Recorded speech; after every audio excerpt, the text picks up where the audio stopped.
Hello and welcome to day, 31. It's the third, I can do math, 34 of MP Strong 365.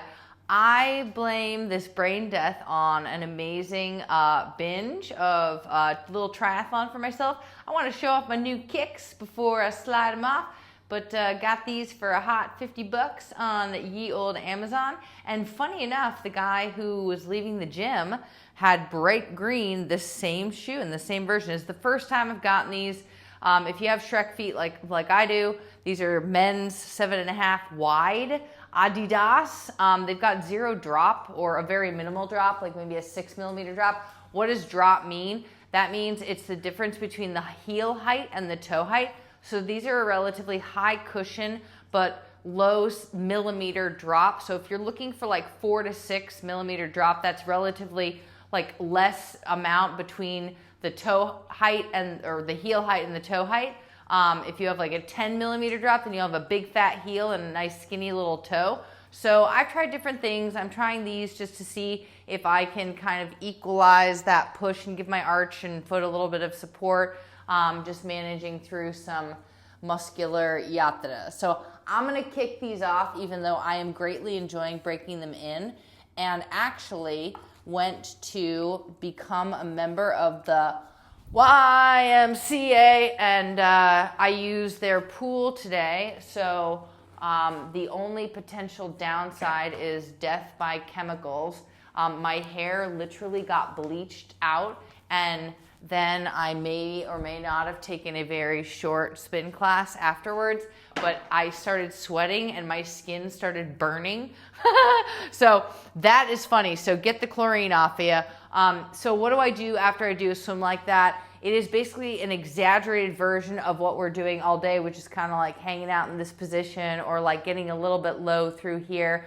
So I want to stretch out the calves a little bit, but we're gonna do a drop set of a row style thingamabobby. The first thing we're gonna do, if you don't have a stability ball, get on the floor or get on a bench, and we're gonna stretch out the spine first. So the alternative to this would be doing an up dog on the floor. I'm gonna use the ball just to lay over the ball. So I'm just gonna round my body so my spine literally and the ball become one. So if you've got a nice like little press up going on your forearms, that works as well. I'm gonna let my head fall back into the ball. I really encourage everybody to have a stability ball in their home and just get over yourself with the aesthetic. Just have it literally in your house, like right in the middle of the living room, because the likelihood that you'll use it increases exponentially if you set up your architecture to include this ball. I'm gonna roll back and forth on the ball. I'll feel a light heat in the hamstring. You can sit on the ball and just bounce up and down. You can use the ball for basically designing an entire fitness program just around a stability ball. They come with nice little guides. You add a set of hand weights in there, you're like winning all day. So we will do several styles of workouts with the stability ball. And if you don't feel like doing anything else, you can just rely on a little bit of leg stability to let your body hang out over the ball. And notice I'm now in a bridge position, okay? So I've got my, head and shoulders resting. I swear, I didn't even, my parka is laying right there in my bathing suit. Like I walked in the door and here we are, because I'm like, I'm not gonna do this otherwise. So, and it's the post-swim workout. So now I'm in a bridge position. I can put my hands on my hips. I want to walk my feet out so that I perceive my heels to be like just beneath a straight line down from my kneecaps. Okay, and then you can kind of shimmy your hands down on either sides of your hips, or you can keep them behind your head if that helps you drag the chest open and the shoulders back. You want to push your stomach open and long, aka it's not compressed down from the stomach. You want your stomach to be up and flat, your waistline to be extended, and you're dragging the heel pressure in towards the glutes. So you get that nice little pop in the glutes, and I'm shaking, but I'm making these sort of snappy, punctuated, and trying to surprise that hip flexor into driving up. The dog has been without me for several hours and is not going to leave me out of her sight. And she wants to go outside. But we're just going to, thanks for rooting me on, Pancake. Because I just left for a few hours. We're still bridging. We're still doing these nice little tight punctuated bridges. And hello, Boopy. Good. You'd think I just like left her for a year and a half. Couple more times. And we'll just go ahead and rock our way. Hello. Rock our way up to a seated upright position. Okay, I'm going to grab some dumbbells for one chest press. So I'm going to do one chest press on the ball. And you can do this on a bench, on a floor. I'm coming. I am going to grab, you know what? I'm going to keep it with 15s tonight. Please feel free to grab like anywhere up to a 30s if you have them, or as little as, 8 to 10 pound dumbbells. We're going to do a chest press, just highlighting that bridge as we press the weights up. I want you to focus on your breath being the center of your attention. So we'll walk it down. Head and shoulders are resting. If you're laying on a bench, notice where your spine is away from and attached to the bench. As you push the weights up, flatten your wrists out, shimmy your neck nice and flat, and you're going to tap those weights together and press them together. Make sure they're at chest level, not head level. This is a chest press. So every time I come up from my press, I'm just going to pump my hip flexors up just a smidge. Make sure your wrists stay flat. I'm going to try to take a full grip on those weights. And we just come down nice and open. Inhale and exhale.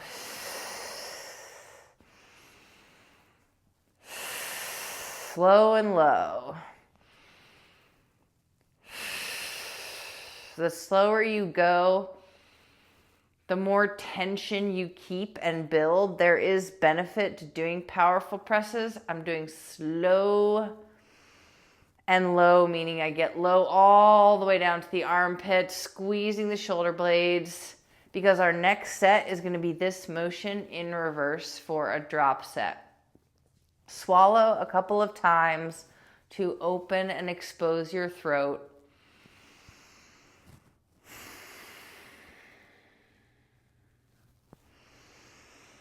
Notice if your wrists have changed position. You want to imagine that you're punching up into the sky, gripping the weight with all 5 fingers. When you finish, your elbow tips, get a little bit of a squeeze. Carry that weight down towards your stomach area chest, not your neck area chest. If you're doing a true chest press, you get a little bit more core that way. Forgot my hip flexor bump with all that slow and low iso, so I'm going to speed it up just a little bit.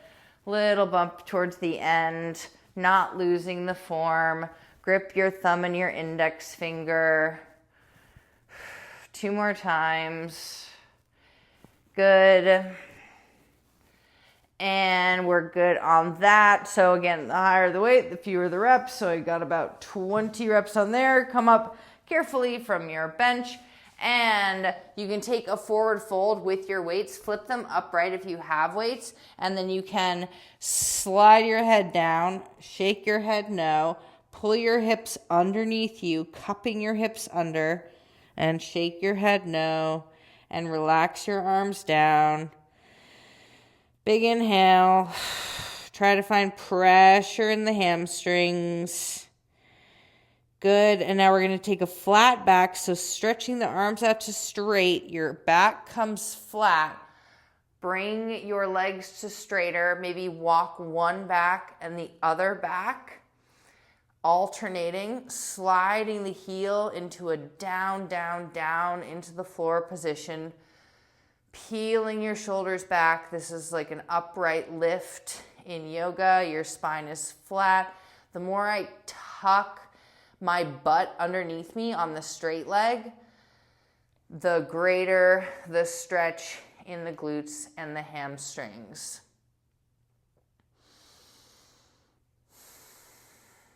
I was hyperextending my neck. I corrected that. Good, speed them up. We wobble for 4, 3, 2, and 1. Good. Tiny bend in the knees to press your feet down as you rise up to standing roll, your shoulders down away from your hips. And I'm gonna drop my weight. Like I don't want to go above 10 because the first couple exercises are going to be smaller muscle groups. But by the time you add muscle groups, you will be fatigued. So we are doing, to start, a tricep kickback with a row. Then we're going into a reverse fly, then a rear delt, and then a row. Okay, so the first thing is a tricep kickback. So we want to take a split stance. If you need to have like a bench on your belly, that's a good way to do this as well. You can also do some of these on the floor. I'm going to take a split stance, just take a nice like light 45-degree bend, okay? And I'm placing my dominant foot forward first, and I'm going to pull these weights up and then kick them back.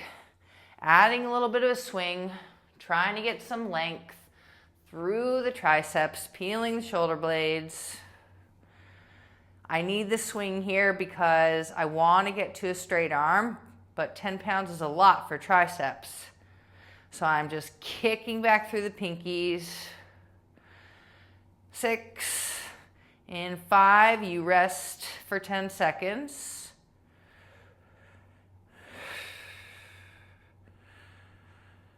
And rest for 10 seconds. I'm going to switch legs. Which leg is forward? I'm going to take my stance down, flat spine, 45-degree bend, overextended over my leg, pull up the elbows, and kick back.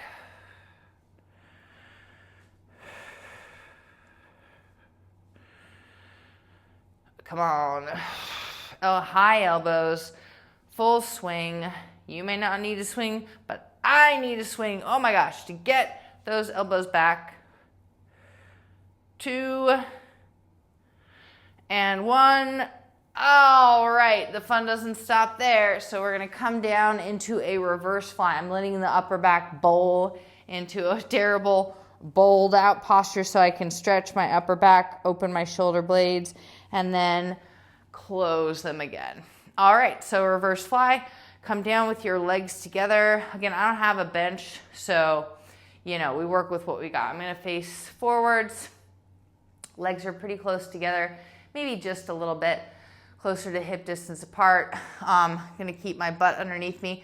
Like sometimes the back does get a little bit like talking on these, so I need to dig my hamstrings down more into the floor. I'm gonna start with my weights close to my knees, and I'm just gonna do about 10 to 12 again with these swings because I'm super weak on these. So here we go. Reverse fly. Oh, it's not as bad as I thought. They're hard to find, these muscles, because they're behind you and they're small. And I'm gonna just get those right between the shoulder blades. Imagine dragging them in, not just back. In, not just back. Closer together, right in that pencil between the shoulder blades.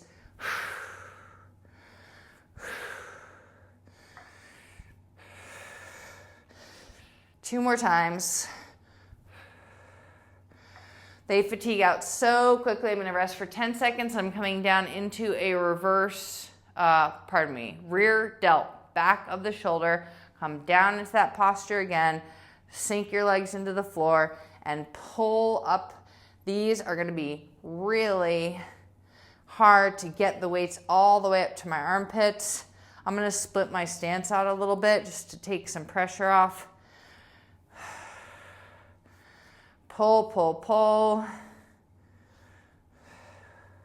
We did these in tabletop yesterday, 1 set. If you're on a bench, you're more isolated. I'm just gonna try to get to the armpit and back of the shoulder for 2. 10 seconds rest in 1.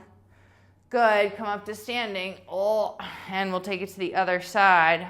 I could do it on the ball too, but we're just gonna rock this out. The last dregs here, I'm telling you.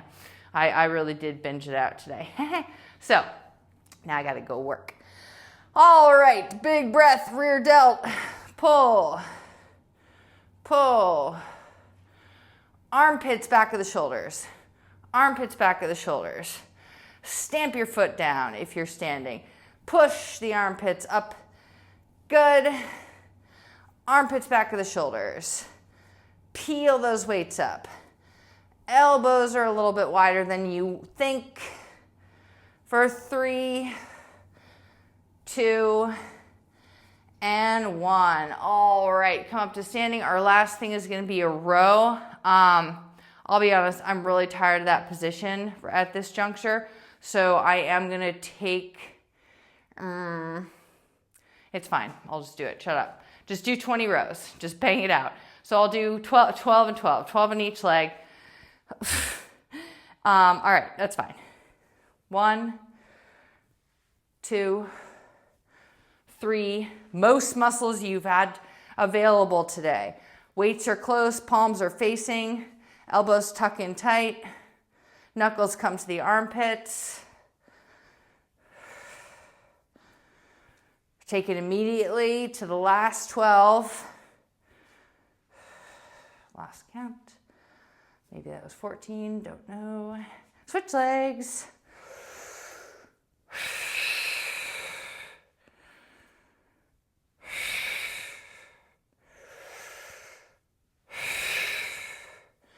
Don't short that last inch at the top.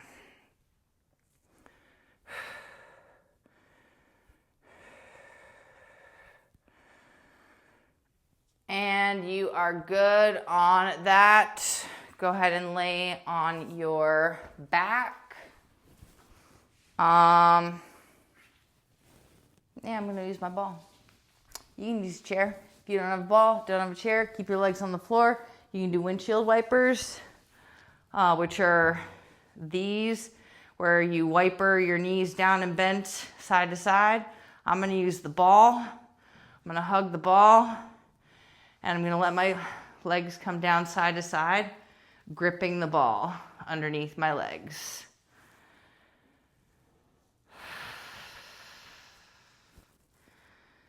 Everything you do moving dynamically, aka not holding a stretch, like even if you're holding a stretch, you can work in core with your breath. The word core is, you got 5 layers in there. It's like a freaking Neapolitan. Plus, you've got 5 like outer to inner layers of your core. You've got muscles in your back, your sides, your front, your top, your bottom.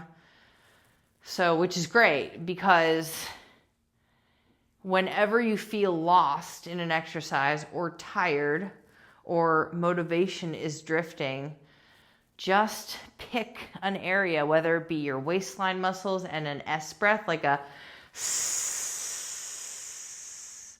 or whether it be getting a big belly, like a hum kind of breath. Or whether it be maybe putting a golf ball in your throat. And that goes into the top abs. Just tick-tocking side to side for the last couple here. Stretching out your palms on the floor. And we're just going to finish with a little baby crunch. I'm going to leave my feet up on the ball because it feels so yummy.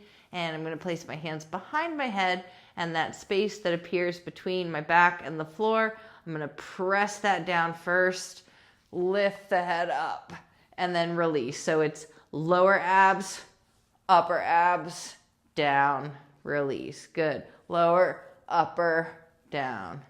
Lower first, then upper. Good.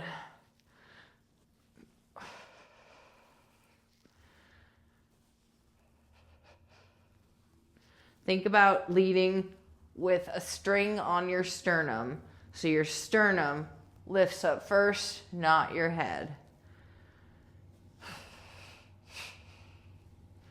This is especially heightened whether you have a stiff neck or just breathing a lot side to side. Push down with the bottom abs, and then string on the sternum as you lift up. If done properly, it's very hard to talk during crunches.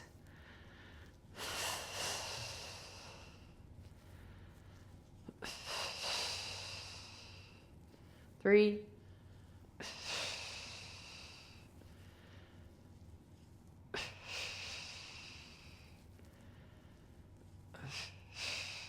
'Good. Go ahead and relax. And we've gotten through another day. This stuff is working, man, because it's habit stacking.